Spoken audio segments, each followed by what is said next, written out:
For your real life and real future, Tom and Don are talking real money. All right, let's try this one more time, shall we? Hi, welcome to the Talking Real Money podcast and videocast. I am Don McDonald. The last time we did this, it failed miserably. So Tom and I are going to do it again. It's technology. Actually, when you think about it, this technology is pretty cool, and it's relatively new. The fact that we can sit in two locations and not spend tens of thousands of dollars for this connection, which back in the old day, to do a video connection, you spent a fortune. Now it's done some weird way on the internet, and it just didn't work last time. We're not sure why, but the folks at Riverside promise us they're going to try and figure it out. Anyway, hi. I'm Don McDonald in Florida. That over there is Tom Cock. Hello. Near Woodinville. He lives near the wine country for a good reason, because, you know, the wine that you have with cheese, not the wine you have because you're complaining. And actually, his office there is the wine capital of Talking Real Money. 855-935-TALK is a really important phone number. That's the way you can get in touch with us if you have questions. And boy, do a lot of you have questions. It's just that most of you tend to write them in at talkingrealmoney.com. So we're going to try and get through some of those today. But today's show is about the securities industry. The financial services industry. We have the occasional beef with the bulk of the business. And I think we have it for good reason. I'll say a lot of you are fine with your stockbroker, your financial planner, whomever, because they just reek niceness. They're just nice. But the reality is they get in trouble all the time. They get called on the carpet. They get sued. They don't get sued because they wrote contracts that said, you must go to arbitration with us. Now, that wouldn't be so bad if the arbitration was truly unbiased, that you were getting someone who would listen to the facts and rule based on those facts. Not any alliances with either the consumer, the customer, or with the industry. Now, you would think you'd get that in an industry where the regulations, the regulators, were also independent of the industry. But the problem with the financial services industry, particularly the brokerage industry, is that they are regulated by themselves. The Financial Industry Regulatory Authority, or FINRA, is actually a group of people who work for the securities industry. The organization is funded by the securities industry. It is called self-regulation. And I just don't know about self-regulation, Tom. And when you buy a security from one of those members of FINRA, you sign an agreement that says, as you pointed out correctly, that you will, if there's a dispute, go through arbitration that they have set up, which involves a panel of people that have been in the industry and usually one person who is not in the industry. So I have a relative who's involved in this process, and I don't think it passes the fairness test, the smell test, if you will. And recently we found a case where you could pretty clearly see that the odds, well, they weren't only stacked up against the person bringing the claim. It turned out that the people that were defending themselves sort of lied, cheated, and stealed. And then finally an independent judge did throw the whole thing out and say it wasn't done properly at all. Yeah, it was the company in question was the firm that really lately has been the poster child for bad business behavior. This is Volkswagen? Little company, no, bad financial behavior. Ah, okay. Not diesel behavior.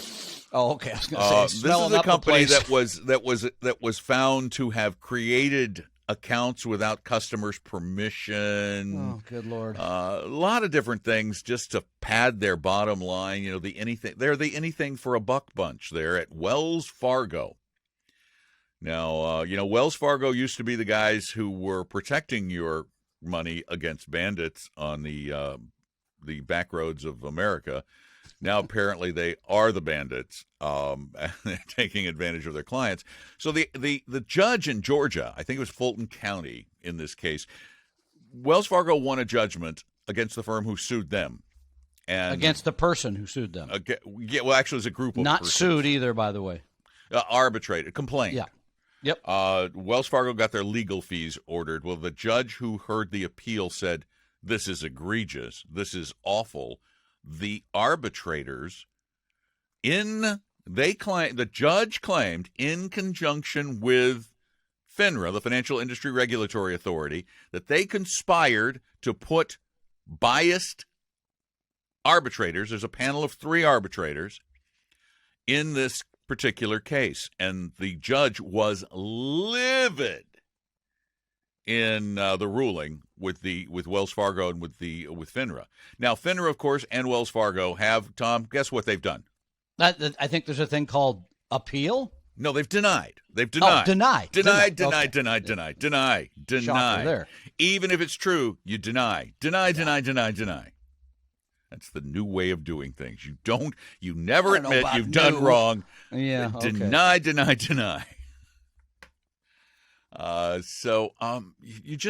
Here's the issue. This is really what it comes down to. Who can you trust? Now, remember, registered investment advisors are regulated by the Securities and Exchange Commission, a branch of the U.S. government. Stockbrokers are regulated by the Financial Industry Regulatory Authority, a division of the financial industry. Who do you think you can trust more? Not that you can totally trust any of them, but who do you think you can trust more? I'm going to go with the one regulated by the U.S. government. Registered investment advisories, due to their registration, they have a fiduciary obligation to their clients. They are required to put the client's interest first. Required. Now, of course, we all know that doesn't mean they always will. Of course not. No, there's bad fiduciaries out there, of course, right now. But it puts the odds, it just tilts the odds slightly in your favor. So if you are dealing with a broker-dealer and not in a 100% fiduciary capacity, you might want to reconsider that. Yeah, and this gets back to something that you pointed out a long time ago, and that is only work with a 100% fiduciary, because so many of these firms, Wells Fargo included, of course, are duly registered, where they are a broker-dealer and a registered investment advisor. And guess which one they tell you that you are when they come in the door? Oh, we're fiduciaries. Yeah. Absolutely, we're fiduciaries. But if you want to know, there's a really, for most of them who aren't totally obfuscating, who haven't just whitewashed their website, that one of the easiest ways to do it is to go to the firm's website, scroll down to the bottom of the page, and there's usually a paragraph that says, we're a registered investment advisor with the Securities and Exchange Commission. That doesn't mean doodly. And we're also a member of FINRA. We're a broker-dealer, blah, blah, blah, blah. If you see broker-dealer in FINRA, then you know you are not dealing with a 100% all-the-time fiduciary firm. And only hire a 100% fiduciary firm. Do not work with anyone, and again, this is something easy to find, that has any sort of black mark. Oh, yeah, that's the other thing. Yeah, they're called disclosure events. Yeah, I call them black marks. They call them disclosure events. Yeah, sure. If you go to BrokerCheck, brokercheck.org or .com. I think it's .org, yeah. Yeah, even though it's run by FINRA. You will see, you can go to the firm or you can go to the individual and see if they have disclosures. Look for disclosures. I did this recently and found that that there are a lot of firms with big firms with a whole lot of disclosures. Yeah, now, what you find is, they'll say, we have lots of clients. Every once in a while, something bad happens and people complain. And there are places that end up sort of housing many of these bad advisors, and they have reputations for, can I say it, being like the old Oakland Raiders, taking whatever reclamation projects in and sort of. Oh, really? Now you admit buffing them up. You I know. I'm going to admit go out that the Raiders are the misfit toys of football. There you go. And who thought it would come to that, especially Super Bowl weekend? So, again, well, and the other thing, just nobody real to hire quickly, there. the Securities and Exchange Commission, starting in June, is going to start publishing a list of the brokerage firms that have a history of bad behavior on the part of their employees, and they're going to start forcing them to put up a whole bunch of money to cover claims against them. So at least maybe come June we'll start getting a little bit more information on the really bad, the egregious firms in this industry. And again, you need to know that. I think hiring any unethical organization that does have those folks working there is a reason, or I would not hire anyone who has any of those unethical. It's an unethical organization. So that does this, that sort of houses people because they know they're producers, right? They know they're bringing bucks in, and they sort of look the other way. That was part of the article that you're referring to, Don, about where they're going to make them sort of disclose all this. They know all these things. The people that hire bad, they know that. And they just say, yeah, but for a while he's going to or she's going to bring money in, make us a lot of money. Well, it's the cost of doing business. We'll pay for it later. There's nothing like a good crook on the payroll. So you don't want to hire anyone who's not a 100% fiduciary. You don't want to hire anyone who has any disclosures or black marks, period. That's a way to protect yourself. It will not completely protect yourself. And in fact, in the Wells Fargo case, the gentleman involved who made the claim really was invested in something I find completely inappropriate. And this is part of your knowledge. You need to know enough to say, no, that's not a thing. I don't want my money in something like that, because you're going to, at the end of the day, have to protect yourself. I'm sorry to say it, but this industry, self-regulation, it's the most ridiculous. Come up with an analogy. I mean, you can't even come up with one that's reasonable when it comes to that. So, no, you think of the chicken coop and the fox. That instead of the chickens being in charge, that they've said, "Hey, fox, I think the Association of Foxes should regulate how many chickens get killed." Sounds good to me. Sign me up. Anyway, so this is again, it's caveat emptor, truly, in this industry, and that sounds horrible, but it's the reality.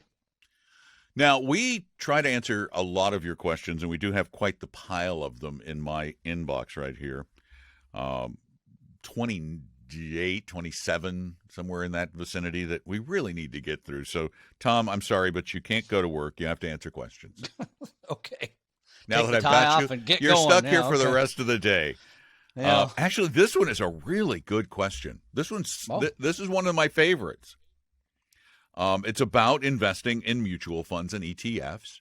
It's about our philosophy. It's about the advice we give. Hey, guys, really appreciate the show, and I've learned a ton. On the Friday, January 28th edition, I heard Don comment that while both of you believe in index funds, that with Investory, you don't use the exact funds that we suggest on the air or recommend on the air. Don went on to say you use funds from DFA and Avantis, among others. Can you help me understand why you use those funds as opposed to traditional index funds? I've certainly heard of DFA and know they are not traditional active funds, but I don't know what makes them different and why their version of active is okay in your opinion. Don's comment was timely as I'm looking for a global REIT fund right now. I'm considering the iShares REIT, REET, or the Avantis REIT, AVRE. Expense-wise, there's a 3 basis point difference, essentially the same. Why would I choose one over the other?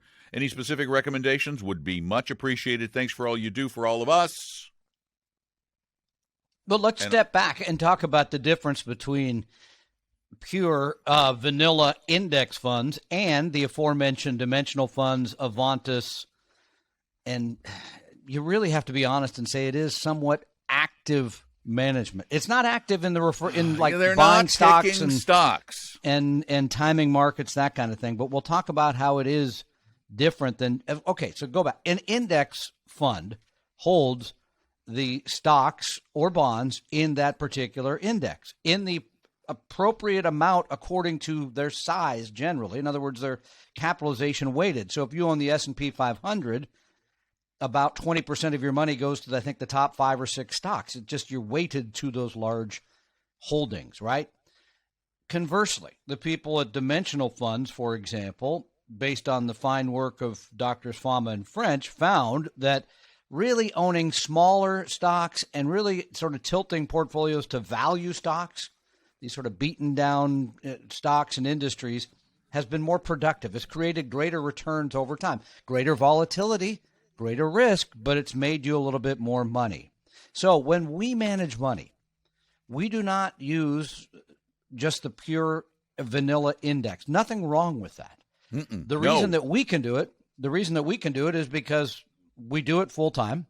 We have very fancy computers that tell us how to do this and when to sell certain things and buy. Again, it's not active, but it's rebalancing from one to another. It takes a certain amount of work to have a 15 fund portfolio rather than just a 3 fund or 2 fund. So that's why, and no offense, but we're professionals. This is what we do for a living. So we're comfortable doing that. Oftentimes, I've given out our portfolio. There's no secret to it, the actual funds that are in it. But I tell people, I don't know there's a good idea to go do it on your own, because there's things like momentum in there too, Don, if you want to explain what momentum is. These are all, it's what complicated. he's talking about, these are called factors. Dimensional calls them dimensions of return. They are little tiny bits of differences, and they're tiny, that have over time very long periods of time. We're talking these academics are looking for these differences over 20, 30, 40, 50, 60, 70 years. They're looking not at a year or two. They're looking at a long term. And there is a ton of evidence to support the fact that over a 10 plus, 20-year plus period, value stocks tend to outperform growth. Small cap stocks tend to outperform large cap stocks. Momentum just means that when a stock is on a roll, that momentum can carry its price up even if it doesn't deserve it. And there are. See the Cincinnati Bengals for that one. You can understand the analogy. They were on a roll, yeah. Yeah, they're on a roll. And there are programs that help do this, but all of it is disciplined. Everything they do, there is no human emotional judgment. Yeah, that's the fair. Yeah. Great way to put it. Yeah. But what all of these things have in common, it's something so simple and ridiculous, and something that many of you just despise. The only reason, and you can ask any of the academics this, Gene Fama, Ken French, back in the day, Markowitz and his gang, you can ask any of these people, they would tell you the reason they make more money is they involve more risk. It's so simple. Have made more money. Back to the question about REITs. So my guess, and I haven't really taken much time to look at the Avantis REIT, is that what you would find if you pulled it apart is it probably owns a little more smaller REITs, maybe a little more value tilt than the other. I can't remember the company that runs the other REIT. It was the iShares, REET. iShares, which is going to be a pure index. It's going to be a pure index. That is correct. How different they will be over the long haul, again, as Don said, these are small differences. But the thing is, when you add up small difference from the REIT and you add up small difference from U.S. small value, and you add all these little differences have made a bigger difference over time. So that's the reason we manage money that way. Again, nothing right or nothing wrong about just having a 3-fund portfolio. It turns out that having all of these has made you a bit more over time. I'll put it. And I got to tell you, the difference long term between REET, the iShares REIT fund, and AVRE, the Avantis fund, is going to be, it's likely going to be very, very small. Very small. Like the difference in price. Not much. I can pretty much tell you from the little bit of work I've done that Tom's right. The Avantis fund looks a little bit more aggressive in its approach than does the REET. They are skewing more towards the smaller companies and the like. And will it work? I don't know. Yeah, we don't know. Here's another thing to consider about using Avantis or dimensional or momentum, all of these things. What I see is those will not always look like the market, right? You will wake up in the morning and you'll say the S&P 500 is up 2%. And they'll look at my portfolio and say, wait a minute, my portfolio's down 0.5%. That's right. They don't all look the same. And this is the reason why it's going to make sense for most of you to just own pure index funds, because once you start seeing differences between what your portfolio is doing and what the indexes are doing, that's when the trouble generally starts. People want to, I don't want to own that anymore. I'm not making what the market's making. And they end up selling at the wrong times. And they do not get those little differences that Don talked about, the premiums of owning those asset classes. So again, it sounds elitist in a way, but the reality is we do this every day. Hey, we're snobs. Whatever you do every day. So I'm going to let you do that. We're going to do this. So it has worked over time. I'll put it that way. If you're a doctor, I bet you're good at doctoring. I would stink at it. If you're a lawyer, I bet you're good at lawyering. I would stink at it. I'm good at this. Tom's good at this. We all have our places. We're all in our places with bright, shiny faces. Oh, God, I knew that was coming next. And we have to do one more question just because. All right, here we go. Yeah. In response to a recommendation on a previous show, it was recommended to hold ETFs in a taxable account due to possible capital gains distributions from mutual funds, i.e. the Vanguard target date fund fiasco. Does this apply to the old tried and true VTSAX, Vanguard Total Stock Market, as well, or do you see this potentially having the same issues as target date funds? I'm leery of ETFs, mostly because I don't fully understand them. Also, I like buying dollar amounts instead of full shares. Vanguard does not do partial shares of ETFs. Lots of great info on the show, and I enjoy it every week. Do I think there's going to be another meltdown from a major Vanguard fund the way they did with the target date fund? No, I do not. I think the lesson is probably learned there, and they're going to be a lot more careful about that. In general, those target date index funds are tax efficient, generally. Not as tax efficient as an exchange traded fund. Remember, it's an exchange traded fund. Exchange is the key word there. The securities inside there are merely exchanged rather than sold and purchased. So there is no taxable event inside of that fund. It does make a difference. If I was just starting out today, in a taxable account, I would be using the exchange traded funds instead of the mutual funds. Absolutely no question. And you mentioned the VTSAX, which is the Vanguard Total U.S. Fund. And it does distribute capital gains. As a matter of fact, I think there was actually... There probably was something from last year. Yeah, I looked it up, and I don't have it in front of me right now, but I looked it up recently, and they had a pretty decent distribution. It was... I can't remember how big, but it was. You would have had to pay taxes on it. Mm-hmm. Whereas with the VTI, which is the ETF, you wouldn't have had a capital gains distribution. Just the money just keeps rolling back in. So there's a huge advantage over a long period of time. It's only a little every year, and I think it outweighs, if you're in a higher bracket too, I think it totally outweighs the inconvenience of not being able to purchase whole shares, because the reality is with VTI, it's $200, $200 some odd dollars a share.